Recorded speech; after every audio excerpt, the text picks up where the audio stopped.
Welcome to online classes. तो today we will discuss, आज हम देखेंगे क्या, भूगोल का क्लास 8 का पार्ट 1 चैप्टर 2 का। तो चैप्टर 2 आज हम डिस्कस करने वाले हैं। चैप्टर 1 हमने कंप्लीट कर लिया है, ठीक है। हमारा चैप्टर 1 जो है वो कंप्लीट हो गया है। अब आगे देखते हैं, चलिए आगे क्या है भाई। तो भूमि, मृदा, जल, प्राकृतिक वनस्पति और वन्य जीवन संसाधन। तो भूमि, मृदा, जल, प्राकृतिक वनस्पति और वन्य जीव संसाधन, इसके बारे में हमें सारी जानकारी लेनी है। चलिए इसमें जानकारी हम लेते हैं तो आगे बढ़ा जाए। आज हमारे टॉपिक का ये नाम है चैप्टर 2 का। चलिए देखते हैं चैप्टर 2 में क्या क्या बातें करी गई है।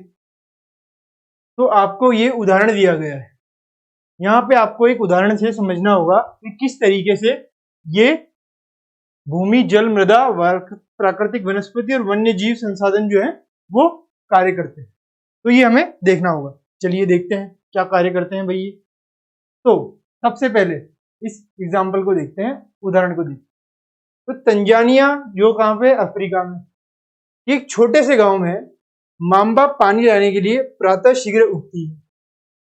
तो तंजानिया जो अफ्रीका का है, उसके एक छोटे से गांव में जो मांबा है वो पानी लाने के लिए प्रातः शीघ्र उठती है। कहाँ उठती है? पानी लाने के लिए प्रातः शीघ्र उठती है। उसे बहुत दूर जाना पड़ता है। जब मांबा पानी लाने के लिए शीघ्र उठ तो जाती है, मगर उसे क्या, उसे बहुत ज्यादा दूर जाना पड़ जाता है। पास में नहीं, उसे बहुत ज्यादा दूर जाना पड़ता है और वह कुछ घंटों के बाद लौटती है। क्योंकि दूर जाना पड़ रहा है तो कई सारे घंटे लगे उसको। इसके उपरांत वह घर के कार्यों में अपनी माँ का हाथ बटाती है। तो इसके उपरांत वह घर के कार्यों में अपनी माँ का हाथ बटाती है और अपने भाइयों की बकरियों की देखभाल में मदद करती है। उसके पूरे परिवार के पास उनकी छोटी झोपड़ी के चारों ओर चट्टानी भूमि का एक भाग है। मांबा के पिता कठिन परिश्रम के बाद मात्र कुछ मक्का और सेम ही उगा सकते हैं। तो ये मांबा के पिता की चीजें हैं। अब फिर भी यह उनके परिवार के साल भर के खाने के लिए पर्याप्त नहीं। तो मात्र कुछ ही मक्का और सेम वहां के मांबा के पिता उगा पाते हैं और वो उनके पूरे साल के लिए जो है सफिशिएंट नहीं है, मतलब उपलब्धता जो है उनकी ज्यादा है और वो जो मात्रा है उनके पास जो मक्का और सेम उसकी कम है। तो ये होगी मांबा की बात। मांबा को पानी भरने जाना पड़ता है, बहुत सारे कामों में वो घर के मदद करती है, उसके आसपास चट्टानी भूमि है और उनके पास खाने के लिए कम अनाज है, मक्का और सेम बहुत कम है। अब देखते हैं, ये तो हमारे किसकी बात होगी, मांबा की बात। अब हम हमारे उदाहरण में एक और बात करेंगे, पीटर की बात। मांबा तंजानिया से थी, अफ्रीका में। अब हम पीटर की बात करें। पीटर कहां से है? पीटर न्यूजीलैंड के भेड़ चलाने वाले, न्यूजीलैंड के भेड़ पालन प्रदेश के मध्यवर्ती भाग में रहता है। तो जो पीटर है ना, पीटर वो न्यूजीलैंड के भेड़ पालन प्रदेश के मध्यवर्ती भाग में रहता है। तो न्यूजीलैंड में भेड़ पालन होता है, तो वहां पे कोई मध्यवर्ती भाग है न्यूजीलैंड का, वहां पे पीटर रह रहा है। उसका परिवार उन प्रक्रमण करने का कारखाना चलाता है। तो ऊन परिक्रमण, ऊन मतलब जो ऊन आप सबने देखी होगी, भेड़े पालन का काम है तो ऊन तो मिलेगी। अब ऊन मिलेगी तो ऊन से जो कई सारी चीजें बनाएंगे, उसके लिए उन्होंने क्या करा, एक कारखाना है वो चला रहा है पीटर। तो प्रतिदिन वह जब वह स्कूल से लौटता है तो पीटर अपने चाचा को अपनी भेड़ों की देखभाल करते हुए देखता है। तो जो पीटर है अपने चाचा को अपनी भेड़ों की देखभाल करते हुए क्या करता है, देख लेता है।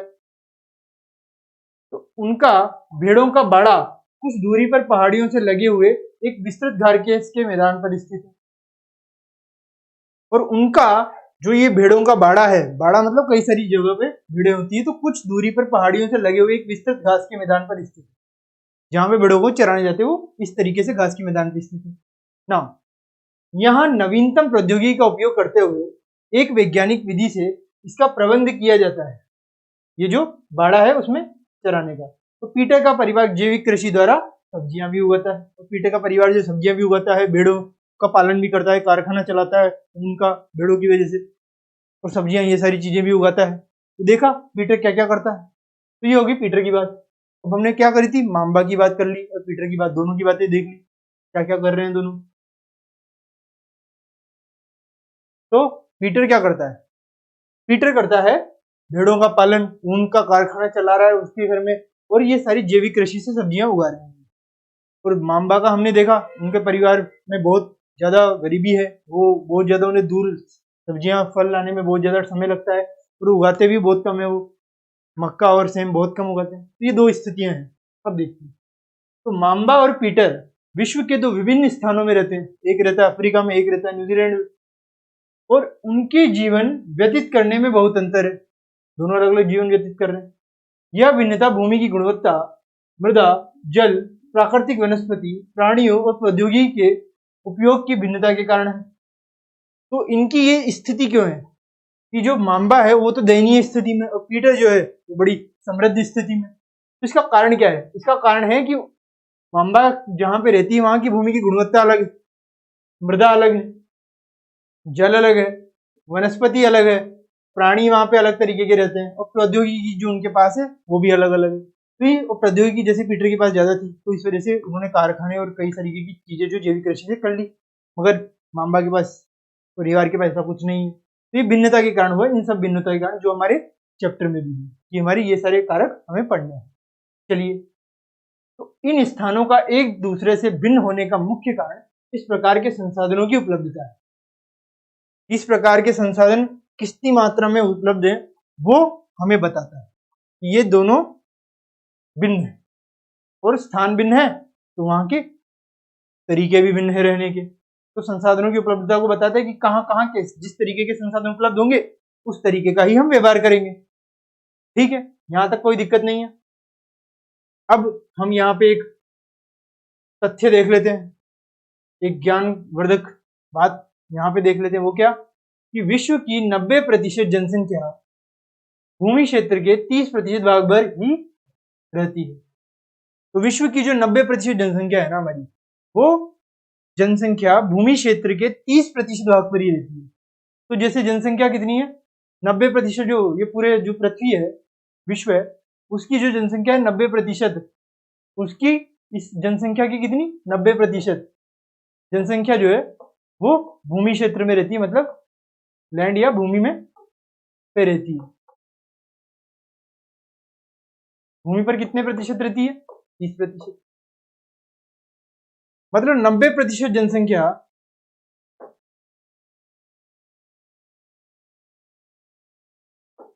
सिर्फ 30% भूमि पर रह रही है। आप सोच के देखिए, 90% जनसंख्या एक सिर्फ 30% जो है भूमि पर रह रही है। कितना कम है हमारी भूमि, 30% ही है, और उस पर कितनी जनसंख्या है, 90% को हम झेल रहे हैं। तो हमारे संसाधनों की उपलब्धता तो वैसे ही कम होती जाएगी इतनी सारी जनसंख्या के कारण। शेष 70% जो है भूमि है, पर या तो विरल जनसंख्या है या वह निर्जन है। तो या तो वहां पे क्या है, विरल पदार्थ है,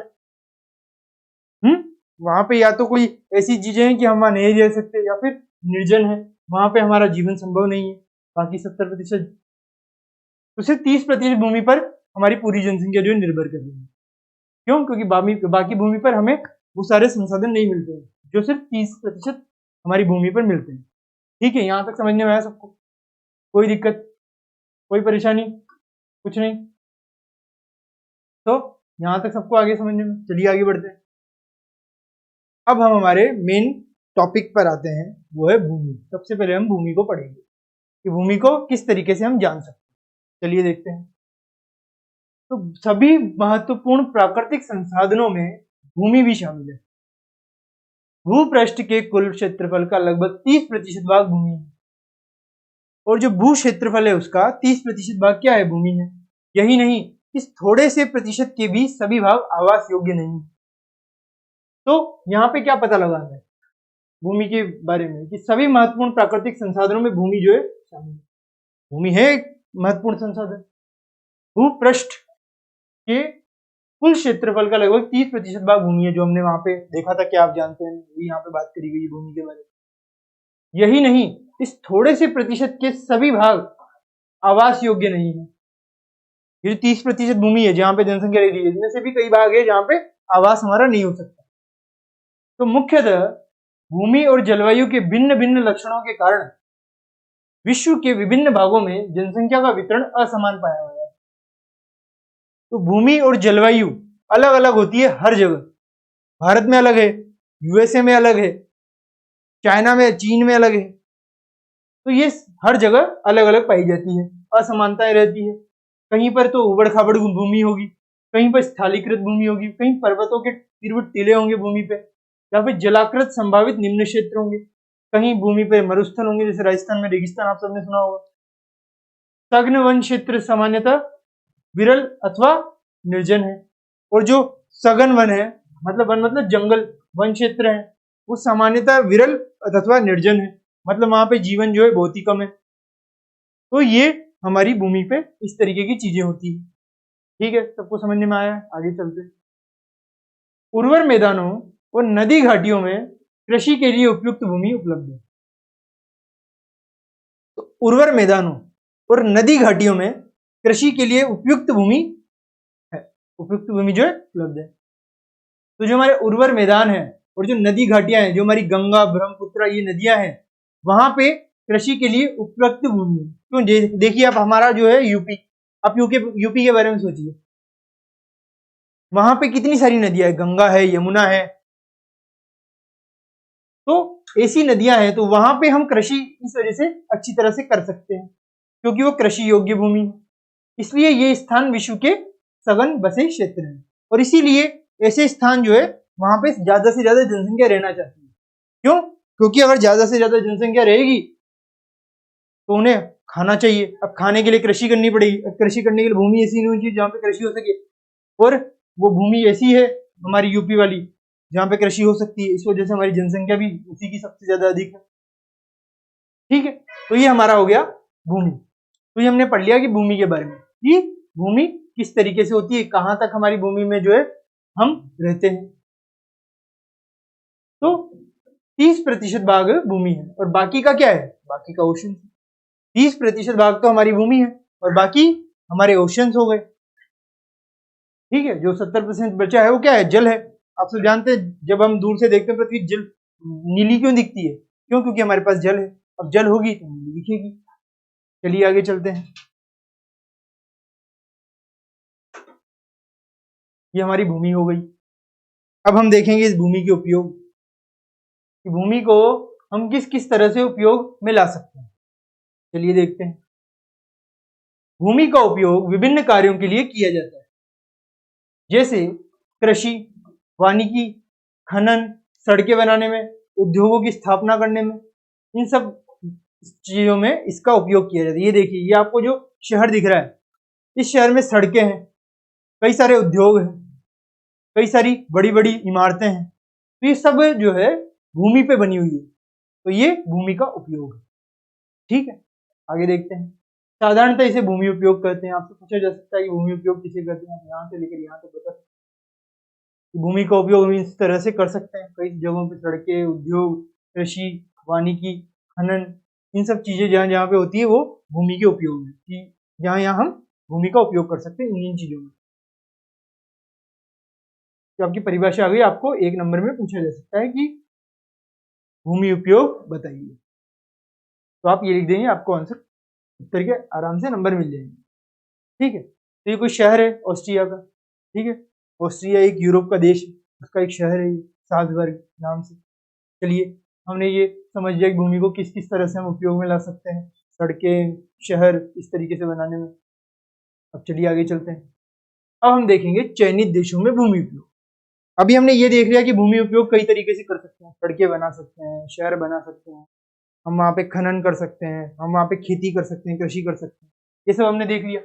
अब ये सब तो कर लिया कि ये सब कर सकते हैं, तो कौन सा देश कितना क्या करता है वो भी हम देख लेते हैं, कि भारत कितनी कृषि करता है, कितनी सड़कें करता है, क्या चीजों में है ना ज्यादा उपयोग करता है, कितने जंगल में भूमि का उपयोग करता है। तो ये सब हम देखेंगे कि कौन सा देश कितनी भूमि का कहाँ उपयोग कर रहा है।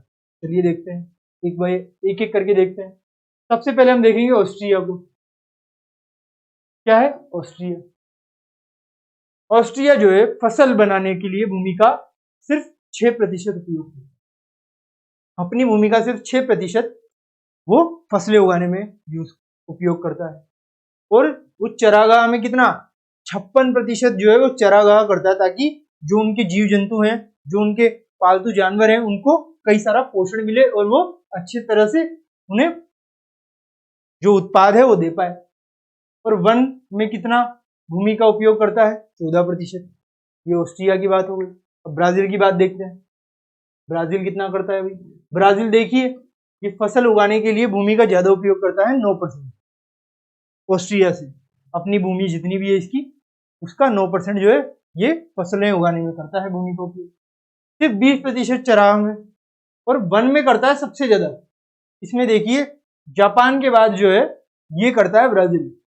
जंगलों में आप सबने अमेज़न जंगल का नाम जरूर सुना होगा। तो यहां से आपको क्या पता लग रहा है? 66% भूमि जो है उसका उपयोग जंगल में हो रहा है। कहां पे? ब्राजील में। और इसका उदाहरण हो गया अमेज़न जंगल, जो ब्राजील में पूरी तरह फैला हुआ है। और अन्य में ये 5 कर देता है। अन्य में ये ऊपर वाला जो है मैंने भी बताया वो 24 कर देता है। कोई सड़कें बनाने में, इमारतें बनाने में, कुछ और प्रोजेक्ट्स बनाने में, तो कई सारी चीजें कर देते हैं। अब हम देखते हैं कनाडा। कनाडा जो है सबसे कम कर रहा है, 5%। सिर्फ 5% भूमि पे जो है फसलें उगा रहा है। ऐसा भी हो सकता है कि जिस भूमि पे इसने एक फसल उगाई, उसी भूमि पर ये दूसरी फसल उगाएगा, उसी भूमि पर तीसरी फसल उगाएगा। तो ये कई तरह की मल्टी क्रॉपिंग करते हैं। और यहाँ पे सिर्फ 5% भूमि पर ही फसलें उगाते हैं, और एक ही भूमि पर कई तरह की फसलें उगाते रहते हैं। अब चरागाह में सिर्फ 4% अपनी भूमि को देते हैं। और वन जो जंगल है उसमें 39% देते हैं, मतलब 39%। और अन्य में 52%। तो आप सब जानते हैं कनाडा जो है एक विकसित देश है। कनाडा एक विकसित देश है, और विकसित देश होने की वजह से इसका जो अन्य उपयोग है ना अपनी भूमि को, 52%। सड़कें, इमारतें, रोड, ये सारी चीजें बनाने में, इंडस्ट्रीज बनाने में, इन सब में, कारखाने बनाने में ज्यादा उपयोग करता है कनाडा। अब आगे चलते हैं, चीन की बात कर लेते हैं, जो हमारा पड़ोसी देश है एक तरीके से देखा जाए तो फसलों में ये 10% ही देता है। और चारागाह में 34%। वन इसके पास अपनी भूमि पे 14% भूमि पर जो है वन है। ठीक है, कितने? 14% भूमि पर इसके वन है। और अन्य में कितना है? 42। अन्य में 42। इसी वजह से चाइना में भी जो है इतनी सारी इमारतें आपको दिखेगी, बड़ी बड़ी। आप सबने बड़ी बड़ी इमारतें देखी होगी चाइना में। शंघाई का आप सबने नाम सुना होगा, बीजिंग का नाम सुना होगा। तो ये अन्य में ज्यादा उपयोग करता है, और चरागाहों में भी ज्यादा उपयोग करता है। भूमि में कम करता है, मतलब एक ही भूमि पर कई सारी फसलें उगाता रहता है। भारत ऐसा नहीं करता। भारत एक भूमि पर जो है उस पर वो दूसरी फसल नहीं उगा पाता। क्यों? क्योंकि हमारे यहाँ कई सारे अलग अलग कारण हैं। अब फ्रांस की बात कर लेते हैं। फ्रांस जो है अपनी 35% भूमि जो है वहां पे क्या करता है? खेती करता है। तो फ्रांस जो है 35% भूमि पर खेती करता है। सोच के देखिए कितनी ज्यादा है। इन सब ने तो 5, 6, 9, 10 ऐसे करी थी, 35,000। भारत की तो फिर बात ही मत करो। इसके बाद सबसे ज्यादा भारत की है। तो चारागाह में 30%, वन में 27%, और अन्य में 17%। ठीक है, अब आते हैं भारत की बात करें तो भारत अपनी भूमि का 57% खेती में लगा देता है। तो अपनी भूमि जो है उसका 57% भाग वो खेती में देता है। ठीक है, चलिए अच्छा है, खेती में दे दिया उसने अपना भाग। अब आगे देखते हैं। अब जो यहाँ पे देखिए, चारागाह में सिर्फ 4% कर रहा है।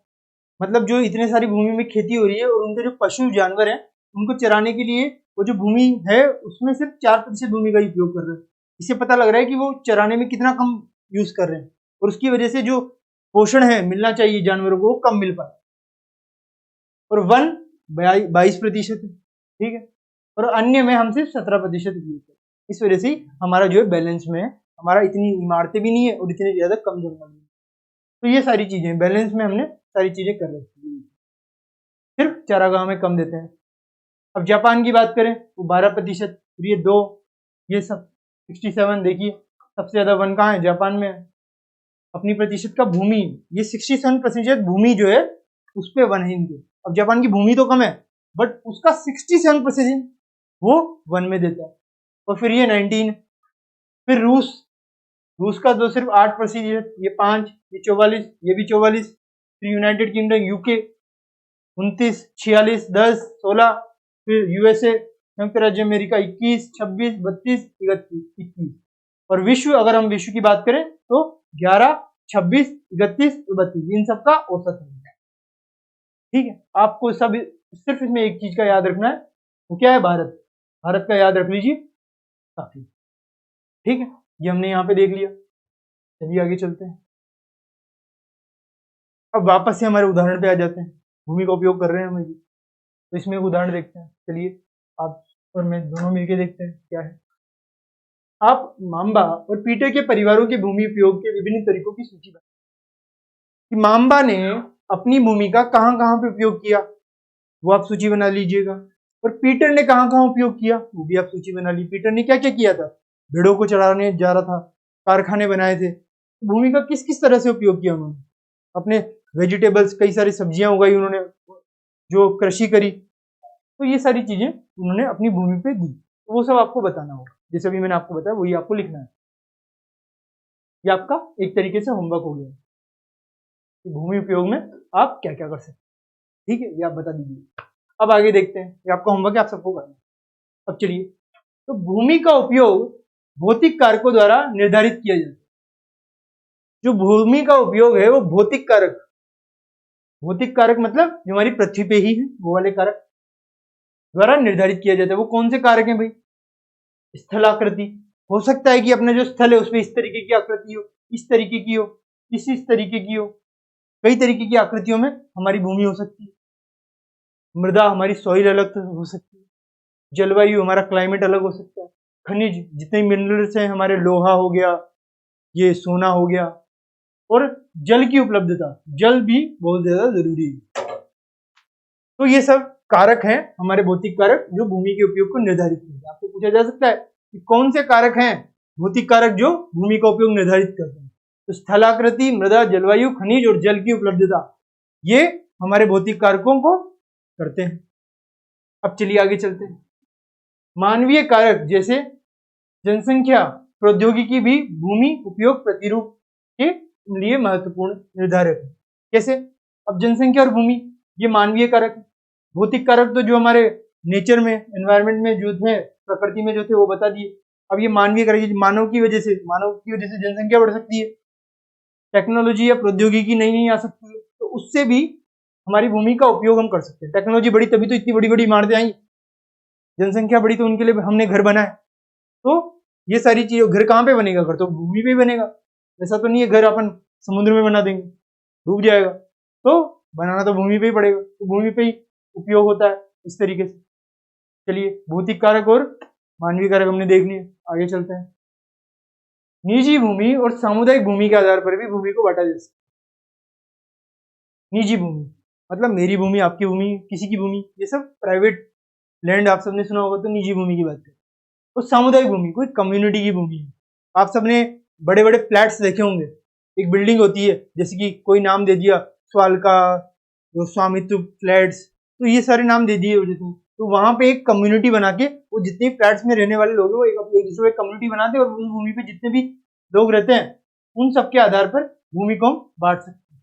वही उस कम्युनिटी की इतनी भूमि है, उस कम्युनिटी की उतनी भूमि, वो सब उसमें रहते हैं, तो उसके आधार पर हम बांट रहे हैं। ठीक है, कोई इलाके में इतनी भूमि पे ये सब रह रहे हैं, दूसरे इलाके में कोई और रह रहा है। तो इस तरीके से कम्युनिटी के आधार पर, क्योंकि उन कम्युनिटी के अलग अलग रूल्स होते हैं जो हमें फॉलो करने पड़ते हैं अगर हमें रहना है तो। ठीक है, तो निजी, आप सबने सोसाइटी इसके नाम सुने ही होंगे, तो सोसाइटी में फंडिंग दी जाती है, तो ये भूमि का इसी तरह से उपयोग है। तो निजी भूमि व्यक्तियों के स्वामित्व में होती है। तो जो निजी भूमि है वो किसके लिए होती है? व्यक्तियों के स्वामित्व में होती है। जैसे मैं एक व्यक्ति हूं तो मेरे स्वामित्व में होगी निजी भूमि कोई, जबकि सामुदायिक भूमि समुदाय के स्वामित्व में होती है। मैंने आपको बताया ना, अलग अलग समुदाय के पास होती है। तो सामान्यतः रूप से इसका उपयोग समुदाय से संबंधित व्यक्तियों के लिए किया जाता है। इसके लिए समुदाय से संबंधित व्यक्तियों के लिए किया जाता है, जैसे चारा, फलों, नट या औषधीय बूटियों को एकत्रित करना, ये जो है उसका इस तरीके से हम उपयोग कर सकते हैं। ठीक, आगे चलते हैं। इन सामुदायिक भूमि को साझा संपत्ति संस्थान भी कहते हैं। आपसे पूछा जा सकता है साझा संपत्ति संस्थान किसे कहते हैं, तो आप सामुदायिक भूमि को ही बता दीजिए कि सामुदायिक भूमि क्या होती है, स्वामित्व में होती है समुदाय के स्वामित्व में होती है, मतलब साझा संपत्ति संसाधन समुदाय के स्वामित्व में होती है और सामान्य रूप से इनका उपयोग समुदाय संबंधित व्यक्तियों के लिए किया जाता है, जैसे चारा, फल, नट या फिर औषधीय बूटियों को एकत्रित करना। ये आपका हो गया, ये आपसे पूछा जा सकता है 1 नंबर में, आप लिख देंगे, आपका आंसर मिल जाएगा। अब चलिए आगे चलते हैं, ये तो हमने देख लिया। अब आगे ये सबको पता लगा, साझा संपत्ति संसाधन मतलब संपत्ति को जो है एक दूसरे से साझा कर रहे हैं साथ में, तो इस तरीके की चीजें करेंगे जिसे सामुदायिक भूमि भी कहते हैं। तो सामुदायिक भूमि को ही इस तरीके का संसाधन माना गया है। चलिए आगे चलते हैं। जनसंख्या और उनकी मांग सदैव बढ़ती रहती है। आपकी मांग बढ़ रही है ना दिन ब दिन। आज आपको क्या चाहिए, अगर आज आपके पास कपड़े कम है तो आपको चाहिए कि भाई मुझे आगे ज्यादा कपड़े चाहिए। अगर आपके पास कूलर नहीं है तो आप क्या चाहिए, भाई अब तो हमें कूलर चाहिए ही चाहिए। तो ये सारी चीजें हमारी जो डिमांड है, हमारा जो मांग है वो बढ़ती जाती है। और किसी की चीज अगर हमें अच्छी लगी तो भी हमें वो चीज चाहिए। तो इस तरीके से मांग जो है हमारी वो बढ़ती रहती है। हमें मिलता है, मान लो हमें 2 रुपए मिले तो हमें चाहिए नहीं, हमें तो 2 से कुछ नहीं होगा, 4 चाहिए। 4 मिल गया, 4 तो बहुत कम है, हमें तो 10 चाहिए थे। आपको 100 मिल गए, नहीं 100 तो बहुत ही कम है, 200 तो होते तो अच्छा रहता। 200 मिल गए, अरे 200 तो कम है, हमें तो 500 चाहिए। तो इस तरीके से हमारी मांग बढ़ती रहती है, कमी नहीं होती। लेकिन भूमि की उपलब्धता सीमित है। तो हमारी जनसंख्या तो भूमि पे रहती है, यहाँ पे हम भूमि की बात कर रहे हैं, हमारी जनसंख्या भूमि पे रहती है, तो भूमि की बात कर रहे हैं। तो जनसंख्या क्योंकि भूमि पे रहती है तो इस वजह से हमने यहाँ पे देख लिया कि भूमि सीमित है। ठीक है, भूमि जो है सीमित है, तो हमने ये देखा भूमि सीमित है, जनसंख्या ज्यादा है और इस वजह से भूमि का जो है हमें सोच समझ के उपयोग करना है। तो यहाँ तक हमने पार्ट 1 में कंप्लीट कर लिया। जो बाकी का है वो हम हमारे नेक्स्ट पार्ट में करेंगे। क्या करेंगे हम नेक्स्ट पार्ट में हम करेंगे भूमि संसाधन का संरक्षण। नेक्स्ट पार्ट में हम भूमि संसाधन का संरक्षण करेंगे। ठीक है, ओके, तब तक के लिए thank you very much, have a nice day.